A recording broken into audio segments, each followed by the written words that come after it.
Hi, എൻ്റെ പേര് Rijin. Welcome to race Kerala YouTube channel. അപ്പോൾ നമ്മൾ ഇന്ന് നോക്കാൻ പോകുന്നത് ജൂലൈ 22 കറണ്ട് അഫയേഴ്സ് ആണ് നമ്മൾ നോക്കാൻ പോകുന്നത്. ഇതിന് മുമ്പുള്ള വീഡിയോസ് കാണാത്തവരുണ്ടെങ്കിൽ ഡെഫിനറ്റ്ലി നമ്മുടെ യൂട്യൂബ് ചാനലിൽ ചെന്ന് അവിടെ നിങ്ങൾക്ക് ആ വീഡിയോസ് എല്ലാം കാണാവുന്നതാണ്. അതേപോലെ നമ്മുടെ ചാനൽ ഇതുവരെ സബ്സ്ക്രൈബ് ചെയ്യാത്തവരുണ്ടെങ്കിൽ ഡെഫിനറ്റ്ലി ചാനൽ സബ്സ്ക്രൈബ് ചെയ്യുക. അപ്കമിംഗ് എക്സാംസിന്റെയും ബാക്കിയുള്ള പ്രോഗ്രാംസിന്റെ എല്ലാം അപ്ഡേറ്റ്സ് നിങ്ങൾക്ക് കറക്റ്റായിട്ട് കിട്ടാൻ വേണ്ടി. അപ്പോൾ നമുക്ക് സ്റ്റാർട്ട് ചെയ്യാം. നമ്മൾ ഇന്ന് നോക്കുന്നത് ജൂലൈ 22 കറണ്ട് അഫയേഴ്സ് ആണ് നമ്മൾ ഇന്ന് നോക്കുന്നത്. അപ്പം നമ്മുടെ ഇന്ത്യൻ നേവിയും യുണൈറ്റഡ് സ്റ്റേറ്റ്സിന്റെ നേവി അല്ലെങ്കിൽ USS നിമിറ്റ്സ് കൂടി ചേർന്നിട്ട് റീസെന്റ് ഒരു short joint naval passage exercise, അതിന്റെ പേര് എന്ന് പറയുന്നത് പാസറ്റ്സ് എന്നാണ്. അപ്പം ആ ഒരു എക്സസൈസ് കണ്ടക്ട് ചെയ്തായിരുന്നു, പാസേജ് എക്സസൈസ് പാസറ്റ്സ്. അപ്പം ഈ ഒരു എക്സസൈസ് കണ്ടക്ട് ചെയ്തായിരുന്നു. എവിടെ വെച്ചാണ് ഈ ഒരു എക്സസൈസ് കണ്ടക്ട് ചെയ്തത്? അപ്പൊ ഇന്ത്യൻ നേവിയും US നേവിയും കൂടി ചേർന്നിട്ട് ഈ ഒരു എക്സസൈസ് കണ്ടക്ട് ചെയ്തത് നമ്മുടെ ഇന്ത്യൻ ഓഷ്യനിൽ വെച്ചാണ്. ഇന്ത്യൻ ഓഷ്യനിലെ ആൻഡമാൻ ആൻഡ് നിക്കോബാർ ഐലൻഡ്സിന്റെ അടുത്തായിട്ടാണ് ഈ ഒരു എക്സസൈസ് കണ്ടക്ട് ചെയ്തത്. Next, customer protection right. അപ്പം കസ്റ്റമർ പ്രൊട്ടക്ഷൻ റൈറ്റ് 2019, അപ്പൊ നേരത്തെ ഉണ്ടായിരുന്ന കസ്റ്റമർ പ്രൊട്ടക്ഷൻ ആക്ടിനെ അമെൻഡ് ചെയ്തിട്ടാണ് ഇപ്പം പുതിയ ഈ കസ്റ്റമർ പ്രൊട്ടക്ഷൻ ആക്ട് 2019 കൊണ്ടുവന്നിരിക്കുന്നത്. അപ്പം ക്വസ്റ്റ്യൻ എന്ന് പറയുന്നത് ഏത് കസ്റ്റമർ പ്രൊട്ടക്ഷൻ റൈറ്റ് അല്ലെങ്കിൽ ഏത് വർഷത്തെ കസ്റ്റമർ പ്രൊട്ടക്ഷൻ റൈറ്റിനെയാണ് അമെൻഡ് ചെയ്തിട്ട് ഇപ്പൊ ഈ പുതിയ കസ്റ്റമർ പ്രൊട്ടക്ഷൻ റൈറ്റ് കൊണ്ടുവന്നത്? അപ്പോ നേരത്തെ ഉണ്ടായിരുന്ന കസ്റ്റമർ പ്രൊട്ടക്ഷൻ റൈറ്റ് എന്ന് പറയുന്നത് 1986 ലൈക്ക് ഓൾമോസ്റ്റ് നമുക്ക് നോക്കിക്കഴിഞ്ഞാൽ ഒരു 35 ഇയേഴ്സ് മുമ്പുള്ള കസ്റ്റമർ പ്രൊട്ടക്ഷൻ റൈറ്റ് ആയിരുന്നു. അപ്പൊ ആ ഒരു കസ്റ്റമർ പ്രൊട്ടക്ഷൻ റൈറ്റിനെയാണ് അമെൻഡ് ചെയ്ത് ഇപ്പം അതിൽ കുറെ ചേഞ്ചസ് കൊണ്ടുവന്നിട്ട് ഇപ്പൊ കസ്റ്റമർ പ്രൊട്ടക്ഷൻ റൈറ്റ് 2019 കൊണ്ടുവന്നത്. അപ്പൊ ഇതിൽ ഒന്ന് രണ്ട് ചെറിയ ഇമ്പോർട്ടന്റ് കാര്യങ്ങൾ എന്ന് പറയുന്നത്, ഒന്ന് കസ്റ്റമർ പ്രൊട്ടക്ഷന് കുറെ കൂടി ഇമ്പോർട്ടൻസ് കൊടുത്തുകൊണ്ടാണ്, അവരുടെ റൈറ്റ്സിന് കുറെ കൂടി ഇമ്പോർട്ടൻസ് കൊടുത്തുകൊണ്ടാണ് ഈ ഒരു റൈറ്റ്സ് കൊണ്ടുവന്നേക്കുന്നത്. അതേപോലെ തന്നെ വേറെ ഒരു ഏറ്റവും ഇമ്പോർട്ടന്റ് കാര്യം എന്ന് പറയുന്നത്, നമുക്കറിയാം ഇപ്പൊ ഒരുപാട് ആൾക്കാർ സാധനങ്ങൾ വാങ്ങുന്നത് കൊമേഴ്സ് വഴിയാണ്, ഓൺലൈൻ ഷോപ്പിംഗ് വഴി കൊമേഴ്സ് വഴിയാണ് വാങ്ങുന്നത്. അപ്പൊ അതിൽ ഒരുപാട് ഫേക്ക് ഐറ്റംസും ഇതുപോലെ ഐറ്റംസ് വിൽക്കാറുണ്ട്. അപ്പം ആദ്യമായിട്ട് കൊമേഴ്സ് പ്ലാറ്റ്ഫോംസിനെ കൂടി ഈ കസ്റ്റമർ പ്രൊട്ടക്ഷൻ ആക്ടിന്റെ അണ്ടറിൽ കൊണ്ടുവരുവാണ് ഈ ഒരു ആക്ട് വഴി ചെയ്തത്. അപ്പൊ ഇനി തൊട്ട് കൊമേഴ്സ് പ്ലാറ്റ്ഫോമില് അൺഫെയർ ട്രേഡ് പ്രാക്ടീസുകളും ഈ ഒരു കസ്റ്റമർ പ്രൊട്ടക്ഷൻ ആക്ടിന്റെ അണ്ടറിൽ കവേർഡ് ആണ്. അതേപോലെ തന്നെ വേറൊരു ഇമ്പോർട്ടന്റ് കാര്യം എന്ന് പറയുന്നത്, എത്ര ലക്ഷം രൂപ വരെ ഉള്ള കസ്റ്റമർ പ്രൊട്ടക്ഷൻ കേസസിനാണ് ഫീസ് ഒന്നും ഇല്ലാത്ത എന്നൊരു ക്വസ്റ്റ്യൻ ചോദിക്കാം. അപ്പൊ 5 ലക്ഷം വരെ ഉള്ള ഡിസ്പ്യൂട്ട് ആണെങ്കിൽ അത് റിലേറ്റഡ് കേസ് ഫയൽ ചെയ്യുന്നതിന് ഫീസ് ഒന്നുമില്ല. അപ്പോൾ പഴയ ആക്ട് എന്ന് പറയുന്നത് കസ്റ്റമർ പ്രൊട്ടക്ഷൻ ആക്ട് 1986 ആണ്. അതിനെ അമെൻഡ് ചെയ്തിട്ടാണ് ഇപ്പൊ 2019 ഈ ഒരു പുതിയ ആക്ട് കൊണ്ടുവന്നേക്കുന്നത്. നെക്സ്റ്റ്, നമ്മുടെ മിനിസ്ട്രി ഓഫ് യൂത്ത് അഫയേഴ്സ് ഏത് ഓർഗനൈസേഷന്റെ കൂടെ ചേർന്നിട്ടാണ് ഇന്ത്യയിലെ 1 crore യൂത്ത് വോളണ്ടിയേഴ്സിനെ മൊബിലൈസ് ചെയ്യാൻ തീരുമാനിച്ചേക്കുന്നത്? അപ്പൊ ഇതെന്ന് പറയുന്നത് ആക്ച്വലി അവർക്ക് ഇത് നമ്മുടെ ഇന്ത്യയിലുള്ള യൂത്ത്സിന് ബെറ്റർ എംപ്ലോയ്മെന്റ് കിട്ടാൻ വേണ്ടിയും അതിനൊക്കെ വേണ്ടിയാണ് ഈ ഒരു സംഭവം ചെയ്യുന്നത്. അപ്പം ഏത് ഓർഗനൈസേഷന്റെ കൂടെ ചേർന്നിട്ടാണ് നമ്മുടെ മിനിസ്ട്രി ഓഫ് യൂത്ത് അഫയേഴ്സ് ഇത് ചെയ്യുന്നത്? അപ്പൊ നമ്മള് ഇത് നേരത്തെയും കണ്ടിട്ടുള്ള ഒരു സംഭവമാണ്. യൂണിസെഫിന്റെ കൂടെ ചേർന്നിട്ട്, യൂണിസെഫിലെ യുവ എന്ന് പറയുന്ന ഇതിന്റെ കൂടെ ചേർന്നിട്ടാണ് ഈ ഒരു സംഭവം ചെയ്യുന്നത്. അപ്പൊ യൂണിസെഫ് നമുക്കറിയാം United nation international children's education fund എന്നാണ് അതിന്റെ ഫുൾ ഫോം, അല്ലെങ്കിൽ യുണൈറ്റഡ് നേഷൻ ചിൽഡ്രൻസ് ഫണ്ട് എന്നും പറയാറുണ്ട്. അപ്പം ഈ യൂണിസെഫിന്റെ അണ്ടറിൽ വരുന്ന ഒരു സംഭവമാണ് മൾട്ടി സ്റ്റാക്ക് ഹോൾഡേഴ്സ് പ്ലാറ്റ്ഫോം എന്ന് പറയുന്നത്. ഇത് യൂണിസെഫ് ഇന്ത്യന്റെ അണ്ടറിൽ വരുന്ന ഒരു സംഭവം, അതിന്റെ പേരാണ് യുവ എന്ന് പറയുന്നത്. അപ്പൊ ഈ യുവന്റെ കൂടെ ചേർന്നിട്ടാണ്, യൂണിസെഫിലെ യുവ എന്റെ കൂടെ ചേർന്നിട്ടാണ് മിനിസ്ട്രി ഓഫ് യൂത്ത് അഫയേഴ്സ് ഈ ഒരു സംഭവം ചെയ്യുന്നത്. Next, CBDT central board of direct taxes. അപ്പം ഈ central board of direct taxes ഇപ്പൊ റീസെന്റ് ഏത് ഓർഗനൈസേഷന്റെ കൂടെ ആണ് MOU സൈൻ ചെയ്തത്? ഡേറ്റ ട്രാൻസ്ഫർ ഷെയറിംഗിന് വേണ്ടി. ഇപ്പൊ ഡേറ്റ ഷെയറിംഗിന് വേണ്ടി നമ്മുടെ CBDT ഇപ്പൊ റീസെന്റ് MOU സൈൻ ചെയ്തത് നമ്മുടെ ministry of micro small and medium എന്റർപ്രൈസിന്റെ കൂടെ ചേർന്നിട്ടാണ്. അപ്പം നമ്മൾ ഈ മൈക്രോ സ്മോൾ ആൻഡ് മീഡിയം എന്റർപ്രൈസിനെ കുറിച്ച് നേരത്തെ വീഡിയോസിൽ ഒരുപാട് ഡീറ്റെയിൽ ആയിട്ട് സംസാരിച്ചിട്ടുണ്ട്. അപ്പം ministry of micro small and medium എന്റർപ്രൈസസിന്റെ കൂടെ ഈ മിനിസ്ട്രിയുടെ കൂടെ ചേർന്നിട്ടാണ് ഇപ്പം റീസെന്റ് MOU സൈൻ ചെയ്തത് CBDT. Next, okay, Bhagirathi. നമ്മൾ ഇന്നലത്തെ കറന്റ് അഫയേഴ്സിലെ വീഡിയോയിൽ ഇത് റിലേറ്റഡ് ഒരു സ്റ്റാറ്റിക് ക്വസ്റ്റ്യൻ ഡിസ്കസ് ചെയ്തായിരുന്നു. ഈ ഭാഗീരഥി റിവർ ഏത് സ്റ്റേറ്റിലാണ് എന്നുള്ളത്. അപ്പൊ നമ്മൾ ഇന്നലെ ഡിസ്കസ് ചെയ്ത അതേ സ്റ്റാറ്റിക് ക്വസ്റ്റ്യൻ റിലേറ്റഡ് ഒരു കറന്റ് അഫയർ ആണ് ഇപ്പം ഫുൾ ആയിട്ട് ഇവിടെ വന്നിരിക്കുന്നത്. അപ്പം ഭാഗീരഥി എന്ന് പറയുന്നത് ഒരു എക്കോ സെൻസിറ്റീവ് സോൺ ആണെന്നുള്ളത് ഞാൻ ഇന്നലെ കറന്റ് അഫയേഴ്സിന്റെ ആ ഒരു ക്വസ്റ്റ്യൻ വന്നപ്പം പറഞ്ഞായിരുന്നു. അപ്പൊ ആ ഭാഗീരഥി എക്കോ സെൻസിറ്റീവ് സോണിൽ ഒരു റോഡ് കൺസ്ട്രക്ഷൻ ഉള്ള പ്രോജക്ട് നടക്കുകയാണെന്ന് ഞാൻ പറഞ്ഞായിരുന്നു ഇന്നലെ. അപ്പൊ ആ പ്രോജക്ടിന്റെ പേരെന്താണ്? ആ ഒരു പ്രൊജക്ടിന്റെ പേര് എന്ന് പറയുന്നത് ചാർദം റോഡ് പ്രൊജക്ട് എന്നാണ്. അപ്പം ഈ ഭാഗീരഥി റിവറിന്റെ അടുത്തായിട്ട് ആ ഒരു എക്കോ സെൻസിറ്റീവ് സോണിലാണ് ഈ ഒരു റോഡ് പ്രൊജക്ട് വരാൻ പോകുന്നത്, അല്ലെങ്കിൽ ആ ഒരു റോഡിനെ ഈ ഒരു രീതിയിൽ പ്രൊജക്ട് ആയിട്ട് ഡെവലപ്പ് ചെയ്യാൻ പോകുന്നത്. അപ്പം ഈ ഒരു പ്രൊജക്ട് ഡെവലപ്മെന്റിന് വേണ്ടിയുള്ള ഒരു മാസ്റ്റർ പ്ലാൻ ഇപ്പം റീസെന്റ് റെഡി ആക്കിയിട്ടുണ്ട്. അപ്പൊ ഇതൊരു എക്കോ സെൻസിറ്റീവ് സോൺ ആയതുകൊണ്ട് അതിന് ഇമ്പോർട്ടൻസ് വളരെ കൂടുതലാണ്. അപ്പോൾ ചാർദം റോഡ് പ്രൊജക്ട് എന്നാണ് ആ ഭാഗീരഥി എക്കോ സെൻസിറ്റീവ് സോണിൽ വരാൻ പോകുന്ന റോഡ് പ്രൊജക്ടിന്റെ നെയിം എന്ന് പറയുന്നത്. അപ്പം നമ്മൾ ഇന്നലെ ഡിസ്കസ് ചെയ്ത സംഭവം എന്ന് പറയുന്നത് ഏത് റിവറിലാണ് ഈ ഭാഗീരഥി റിവർ എന്ന് പറയുന്നത് ഏത് സ്റ്റേറ്റിലാണ് എന്നുള്ളതാണ് നമ്മൾ ഡിസ്കസ് ചെയ്തായിരുന്നു. ഉത്തരാഖണ്ഡിലാണ് ഈ ഒരു സംഭവം എന്ന് പറയുന്നത്. അപ്പം അപ്കമിംഗ് എക്സാംസിൽ ഒന്നെങ്കിൽ ഈ ഭാഗീരഥി റിവറിനെ കുറിച്ച് ചോദിക്കാം, അല്ലെങ്കിൽ ആ റോഡിനെ കുറിച്ച് ചോദിക്കാം, അല്ലെങ്കിൽ വളരെ സിമ്പിൾ ആയിട്ട് ഈ ഭാഗീരഥി എക്കോ സെൻസിറ്റീവ് സോൺ ഏത് സ്റ്റേറ്റിലാണ് എന്ന് ചോദിക്കാം. അപ്പം ഭാഗീരഥി എക്കോ സെൻസിറ്റീവ് സോൺ എന്ന് പറയുന്നത് നമ്മുടെ ഉത്തരാഖണ്ഡിലാണ്. Next, Arun Jaitley financial assistance for group C employees. നമ്മൾ അരുൺ ജെയ്റ്റ്ലി ആരാന്ന് നമുക്കറിയാം. നമ്മുടെ ഒരു ഫോർമർ ഫിനാൻസ് മിനിസ്റ്റർ ആയിരുന്നു അരുൺ ജെയ്റ്റ്ലി. റീസെന്റ് അരുൺ ജെയ്റ്റ്ലിയുടെ ഡെത്ത് ആയിരുന്നു കുറച്ച് മാസം മുമ്പ്.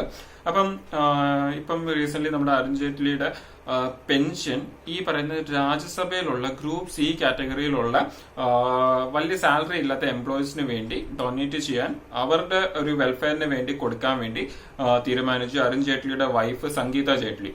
അപ്പം അതുകൊണ്ട് തന്നെയാണ് ഇതിപ്പോ ന്യൂസിലുള്ളത്. അപ്പം ഈ ഒരു സംഭവം ആക്ച്വലി ആ ഒരു പെൻഷന്റെ എമൗണ്ട് എന്ന് പറഞ്ഞാൽ ഏകദേശം ₹3 lakh വരും. അപ്പൊ ആ ഒരു പെൻഷന്റെ എമൗണ്ട് ഇനി തൊട്ട് ഈ പറയുന്ന രാജ്യസഭയിലെ, ഓക്കെ, അതാണ് ഏറ്റവും ഇമ്പോർട്ടന്റ് എക്സാമിൽ ചോദിക്കാൻ സാധ്യതയുള്ളത്. അതാണ് ഏത് സഭയിലാണെന്ന് ചോദിക്കാം. ഇപ്പൊ രാജ്യസഭയിലെ ഗ്രൂപ്പ് സി കാറ്റഗറി എംപ്ലോയീസിന്റെ വെൽഫെയറിന് വേണ്ടിയാണ് കൊടുക്കാൻ തീരുമാനിച്ചിരിക്കുന്നത്. ആ എംപ്ലോയീസിന് എന്തെങ്കിലും എഡ്യൂക്കേഷന് വേണ്ടിയുള്ള സ്കോളർഷിപ്പ് അല്ലെങ്കിൽ ഡെത്ത് ഓർ മെഡിക്കൽ അസിസ്റ്റൻസിന് വേണ്ടിയൊക്കെയാണ് ഈ ഒരു എമൗണ്ട് കൊടുക്കാൻ തീരുമാനിച്ചേക്കുന്നത്. അപ്പം Arun Jaitley financial assistance for group C എംപ്ലോയീസിനാണ്. ഏത് ഹൗസിലെയാണെന്ന് ചോദിച്ചു കഴിഞ്ഞാൽ രാജ്യസഭയിലെയാണ്. രാജ്യസഭയെ കുറിച്ച് നമ്മൾ 2 ദിവസത്തെ മുമ്പുള്ള വീഡിയോസിൽ വളരെ ഡീറ്റെയിൽ ആയിട്ട് ഡിസ്കസ് ചെയ്തായിരുന്നു. നെക്സ്റ്റ്, ബത്നോമസ് റാക്സാസ. അപ്പം ഈ ബത്നോമസ് റാക്സാസ എന്ന് പറയുന്ന ഒരു ന്യൂ സ്പീഷീസിനെ റീസെന്റ് എവിടെ നിന്നാണ് കണ്ടെത്തിയത്? അപ്പൊ ഇത് ഡിസ്കവർ ചെയ്തത് നമ്മുടെ ഇന്ത്യൻ ഓഷനിൽ നിന്നാണ് ഈ ഒരു സംഭവം ഡിസ്കവർ ചെയ്തത്. അപ്പൊ സിംഗപ്പൂർ ബേസ്ഡ് കുറെ റിസർച്ചേഴ്സ് ആണ് ഈ ഒരു സംഭവം റീസെന്റ് കണ്ടെത്തിയത്, ഡിസ്കവർ ചെയ്തത്. അപ്പം ഈ ഒരു സംഭവത്തിന്റെ ഇമ്പോർട്ടൻസ് എന്ന് പറഞ്ഞാൽ, അല്ലെങ്കിൽ എക്സാമിൽ ചോദിക്കാൻ പോകുന്നതെന്ന് പറഞ്ഞു കഴിഞ്ഞാൽ ഒന്നെങ്കിൽ ഇത് എവിടെയാണ് കണ്ടെത്തിയത് എന്ന് ചോദിക്കാം, അല്ലെങ്കിൽ ചോദിക്കാൻ പോകുന്നതെന്ന് പറഞ്ഞു കഴിഞ്ഞാൽ ഈ സംഭവം എന്ന് പറയുന്നത് കോക്രോച്ച് ഓഫ് ദി സീ എന്നാണ് അറിയപ്പെടുന്നത്. അപ്പം കോക്രോച്ച് ഓഫ് സീ എന്നറിയപ്പെടുന്ന ഏത് ന്യൂ സ്പീഷീസിനാണ് എന്ന് എക്സാമിൽ ചോദിക്കാം. സോ അതിന്റെ നെയിമാണ് ബത്നോമസ് റാക്സാസ എന്ന് പറയുന്നത്. കോക്രോച്ച് ഓഫ് ദി സീ എന്നാണ് ഇത് അറിയപ്പെടുന്നത്. നെക്സ്റ്റ്, ഓക്കെ, നമ്മളിപ്പോ ഏറ്റവും കൂടുതൽ ന്യൂസിലൊക്കെ കണ്ടുകൊണ്ടിരിക്കുന്ന ഒരു ഗുഡ് ന്യൂസ് കൂടിയാണ്. ഇതേപോലെ നമ്മളുടെ സോഷ്യൽ മീഡിയസിലെല്ലാം ഈ ഒരു സംഭവം ഇപ്പം ഡിസ്കഷൻ ആണ്. ഇപ്പൊ ഈ ഒരു സംഭവം എന്ന് പറയുന്നത് നമുക്കറിയാം, ഇപ്പം റീസെന്റ് COVID-19 റിലേറ്റഡ് അതിന് വേണ്ടി ഒരു വാക്സിൻ ഇപ്പം റീസെന്റ് ഓക്സ്ഫോർഡ് യൂണിവേഴ്സിറ്റി ഡെവലപ്പ് ചെയ്തത്. അത് ഓൾമോസ്റ്റ് സക്സസ്ഫുൾ ആണ് എന്നാണ് അതിന്റെ ഒരു മെഡിക്കൽ ട്രയൽസ് എല്ലാം, ഹ്യൂമൻ ട്രയൽസ് എല്ലാം സക്സസ്ഫുൾ ആണ് എന്നാണ് ഇപ്പൊ റീസെന്റ് ക്ലെയിം ചെയ്തേക്കുന്നത്. അപ്പം ഈ ഒരു സംഭവം ഓക്സ്ഫോർഡ് യൂണിവേഴ്സിറ്റി ഏത് ഓർഗനൈസേഷന്റെ കൂടെ ചേർന്നിട്ടാണ് ഇത് ഡെവലപ്പ് ചെയ്തത്? അപ്പൊ നമ്മൾ ന്യൂസിൽ ഓക്സ്ഫോർഡ് യൂണിവേഴ്സിറ്റി എന്ന് മാത്രമേ കേൾക്കുന്നുള്ളൂ. അപ്പം ഓക്സ്ഫോർഡ് യൂണിവേഴ്സിറ്റിയുടെ കൂടെ ചേർന്ന് ആസ്ട്രാസെനിക്ക എന്ന് പറയുന്ന ഓർഗനൈസേഷൻ കൂടി ചേർന്നിട്ടാണ്, ഇവർ രണ്ടുപേരും കൂടി ചേർന്നിട്ടാണ് ഈ ഒരു സംഭവം ഡെവലപ്പ് ചെയ്തിരിക്കുന്നത്. ആസ്ട്രാസെനിക്ക അതും ഓക്സ്ഫോർഡ് യൂണിവേഴ്സിറ്റി, ഇവർ രണ്ടുപേരും കൂടി ചേർന്നിട്ടാണ് ഈ ഒരു വാക്സിൻ ഡെവലപ്പ് ചെയ്തിരിക്കുന്നത്. അപ്പൊ ഏകദേശം 1107 ആളുകളുടെ മേളിൽ ഈ ഒരു വാക്സിൻ ഹ്യൂമൻ ട്രയൽസ് നടത്തിയായിരുന്നു. അപ്പൊ ഈ ഹ്യൂമൻ ട്രയൽസ് നടത്തി, അല്ലെങ്കിൽ ഇതിന്റെ ഈ ഒരു വാക്സിന്റെ ഇഞ്ചക്ഷൻ കൊടുത്ത COVID-19 എഫക്റ്റഡ് ആയിട്ടുള്ള പേഷ്യൻസ്, അവർക്ക് അവരുടെ ബോഡിയിൽ ആന്റിബോഡി ഡെവലപ്പ് ആയതിനും T സെൽസ് ആ ഒരു COVID-19 വൈറസിനെ ആയിട്ട് ഫൈറ്റ് ചെയ്യാനുള്ള കാപ്പബിലിറ്റി ഡെവലപ്പ് ചെയ്യുന്നുണ്ട് എന്നാണ് ഇവർ ക്ലെയിം ചെയ്തേക്കുന്നത്. സോ ഇത് ഒരു വാക്സിന്റെ ഹ്യൂമൻ ട്രയൽസ് ഇനിയിപ്പോ ഇന്ത്യയിലടക്കം ചെയ്യാൻ തീരുമാനിച്ചിട്ടുണ്ട്. അപ്പം നമ്മുടെ അടുത്തൊരു ക്വസ്റ്റ്യൻ അതാണ്, ഏത് ഓർഗനൈസേഷൻ ആണ് ഇന്ത്യയിൽ ഈ ഓക്സ്ഫോർഡ് യൂണിവേഴ്സിറ്റിയും ആസ്ട്രാസെനിക്ക കൂടി ഡെവലപ്പ് ചെയ്ത ഈ വാക്സിന്റെ ട്രയൽ ചെയ്യാൻ പോകുന്നത്? അപ്പൊ ഇന്ത്യയിലെ ഏത് ഓർഗനൈസേഷൻ ആണ് അത് ചെയ്യാൻ പോകുന്നത്? അപ്പം ഇന്ത്യയിൽ ആ ഒരു സംഭവം ചെയ്യാൻ പോകുന്നതാണ് അടുത്ത current affair. Serum institute of India ആണ് ഈ COVID-19 ഈ ഓക്സ്ഫോർഡ് യൂണിവേഴ്സിറ്റി ഡെവലപ്പ് ചെയ്ത വാക്സിന്റെ ട്രയൽസ് നടത്താൻ പോകുന്നത്.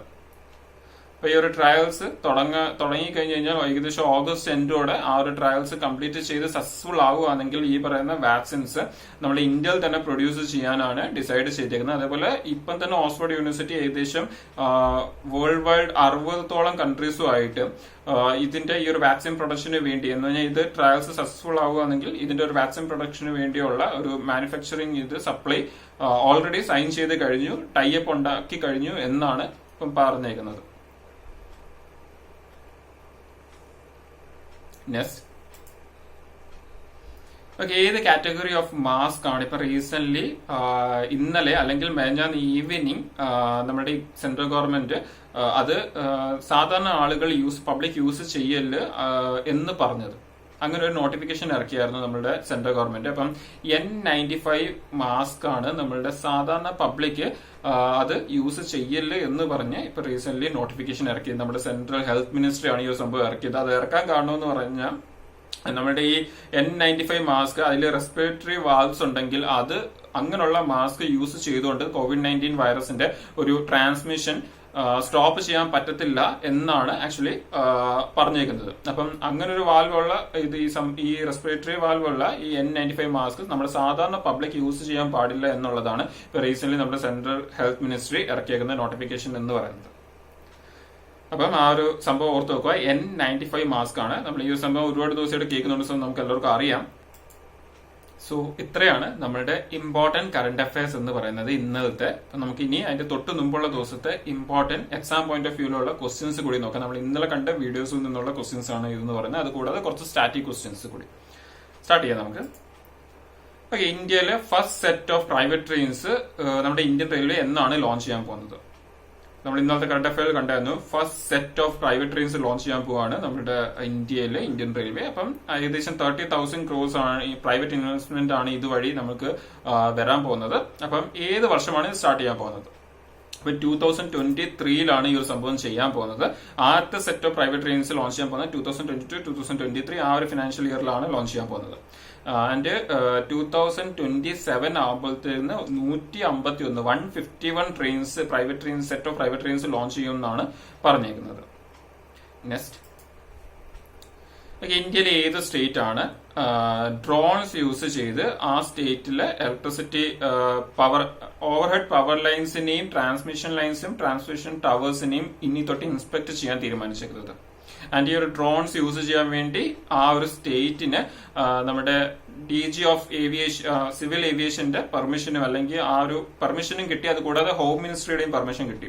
ലൈക്ക് ഇതേപോലെ ഡ്രോൺസ് യൂസ് ചെയ്യണമെങ്കിൽ നമ്മുടെ ഹോം മിനിസ്ട്രിയുടെയും അതേപോലെ ഇത്രയും wide range of drones actually ഇതേപോലത്തെ ഒരു കാര്യത്തിന് യൂസ് ചെയ്യണമെങ്കിൽ നമ്മുടെ ഹോം മിനിസ്ട്രിയുടെയും അതേപോലെ DG of director general of civil ഏവിയേഷന്റെയും പെർമിഷൻ ഉണ്ടായാൽ മാത്രമേ യൂസ് ചെയ്യാൻ പറ്റത്തുള്ളൂ. സോ ഏത് സ്റ്റേറ്റിനാണ് ആ ഒരു പെർമിഷൻ ആദ്യമായിട്ട് കിട്ടിയത് എന്നും ക്വസ്റ്റ്യൻ ചോദിക്കാം, ഇതേ ക്വസ്റ്റ്യനെ.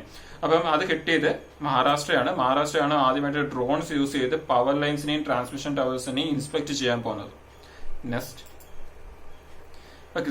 സോറം മെഗാ ഫുഡ് പാർക്ക് ഇന്ത്യയിലെ ഏത് സ്റ്റേറ്റിലാണ് കൊണ്ടുവരാൻ പോകുന്നത്?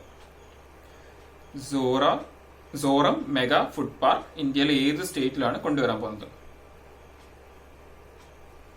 ഇതെന്ന് പറയുന്നത് മിസോറമിലാണ് കൊണ്ടുവരാൻ പോകുന്നത്.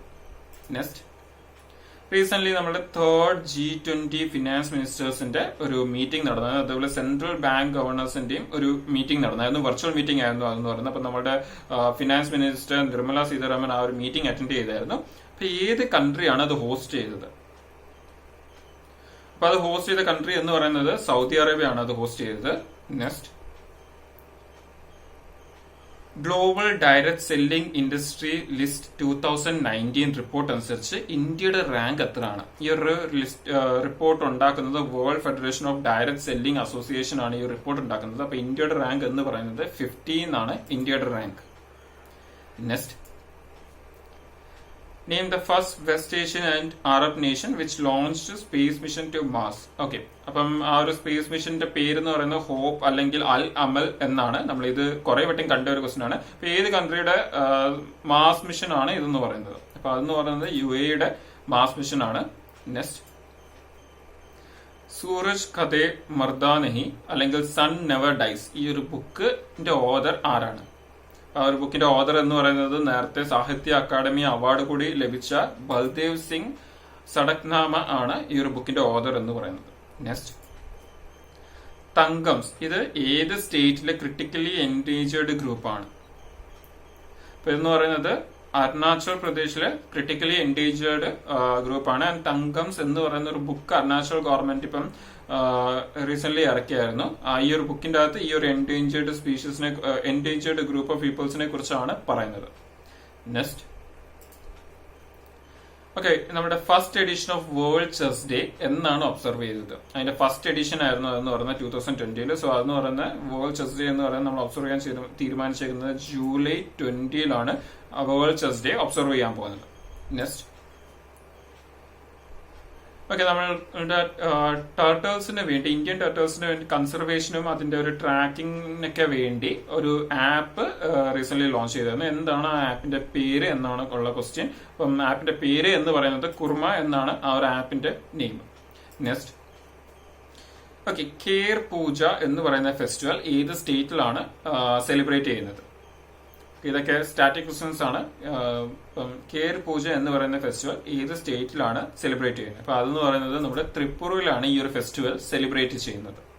നെക്സ്റ്റ്, ഓക്കെ, G20 കൺട്രീസിനെ കുറിച്ച് നമ്മൾ ഇച്ചിരി നേരത്തെ മീറ്റിംഗിനെ കുറിച്ച് നമ്മൾ സംസാരിച്ചായിരുന്നു. അപ്പൊ ഇന്നത്തെ കറന്റ് അഫയറിന്റെ വീഡിയോയിൽ ഞാൻ പറഞ്ഞായിരുന്നു G20 കൺട്രീസിന്റെ 2020 പ്രസിഡൻസി കൺട്രി എന്ന് പറയുന്നത് സൗദി അറേബ്യ ആണെന്ന് ഞാൻ പറഞ്ഞായിരുന്നു. അപ്പം 2021 ഈ G20 കൺട്രീസിന്റെ പ്രസിഡൻസി കൺട്രി ഏതാണ് എന്നുള്ളതാണ് ക്വസ്റ്റ്യൻ. അപ്പം ഡെഫിനറ്റ്ലി 2021 കൺട്രി എന്ന് പറയുന്നത് ഇമ്പോർട്ടന്റ് ആണ് അപ്കമിങ് എക്സാമില്. അപ്പം അതെന്ന് പറയുന്നത് G20 കൺട്രീസിന്റെ പ്രസിഡൻസി കൺട്രി 2021 ഇറ്റലി ആയിരിക്കും. നെക്സ്റ്റ്, രാജപ്രഭ എന്ന് പറയുന്ന ഫെസ്റ്റിവൽ ഇന്ത്യയിൽ ഏത് സ്റ്റേറ്റിലാണ് സെലിബ്രേറ്റ് ചെയ്യുന്നത്? അപ്പം ഈ ഒരു രാജപ്രഭ എന്ന് പറഞ്ഞ ഫെസ്റ്റിവലിനെ കുറിച്ച് നമ്മൾ നമ്മുടെ കറന്റ് അഫയേഴ്സിന്റെ ആദ്യത്തെ വീഡിയോയിൽ ഡിസ്കസ് ചെയ്തിട്ടുണ്ട്. അപ്പൊ ഏത് സ്റ്റേറ്റിലാണ് ഈ ഒരു ഫെസ്റ്റിവൽ സെലിബ്രേറ്റ് ചെയ്യുന്നത്? സോ അതെന്ന് പറയുന്നത് ഒഡീസയിലാണ് ഈ ഒരു ഫെസ്റ്റിവൽ സെലിബ്രേറ്റ് ചെയ്യുന്നത്.